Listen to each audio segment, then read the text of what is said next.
आज हिंदू समाज अलग अलग जातियों में बिखरता जा रहा है। ऊंची और नीची जाति का गंदा खेल लगातार बढ़ रहा है।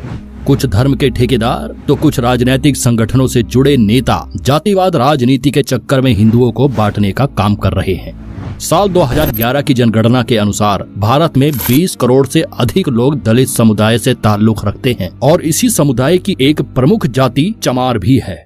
आज भले ही चमार शब्द का प्रयोग किसी का अपमान करने के लिए किया जाता है, लेकिन चमार असल में क्षत्रिय हुआ करते थे। चमारों का अपने आप में एक गौरवशाली इतिहास रहा है।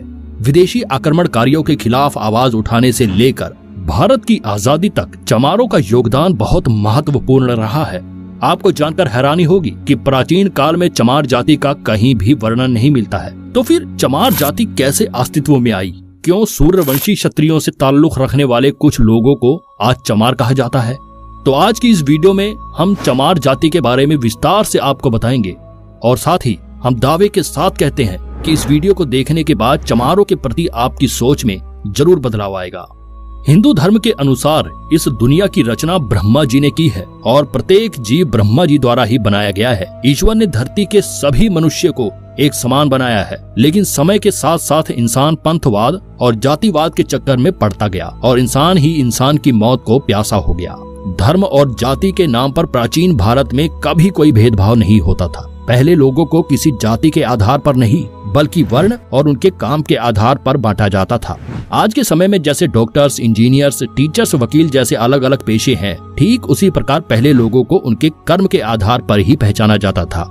ब्राह्मण, क्षत्रिय, वैश्य और शूद्र के बारे में आपने पढ़ा भी होगा। ये सभी नाम लोगों को उनके कार्यों के आधार पर ही दिए गए थे। वही महाभारत और रामायण काल में भी इंसानों को अलग अलग आधार पर विभाजित किया गया है। उस समय देव, दानव, राक्षस, यक्ष, किन्नर और गंधर्व के आधार पर जाति तय की जाती थी, जो आज की जातिवाद से बिल्कुल भिन्न है। चमार जाति के बारे में वैसे तो कहीं उल्लेख नहीं है।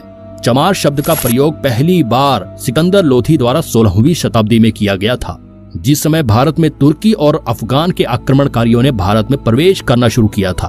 उस समय पश्चिम बंगाल में चर्मकार वंश का राज हुआ करता था। ये इक्ष्वाकु और सूर्यवंशी क्षत्रिय समुदाय से संबंध रखते थे। गौतम बुद्ध, चंद्रगुप्त और अशोक सम्राट भी इसी वंश के थे। राजा चवर सेन के शासनकाल के दौरान चर्मकार वंश काफी ऊंचाइयों तक पहुंच गया था।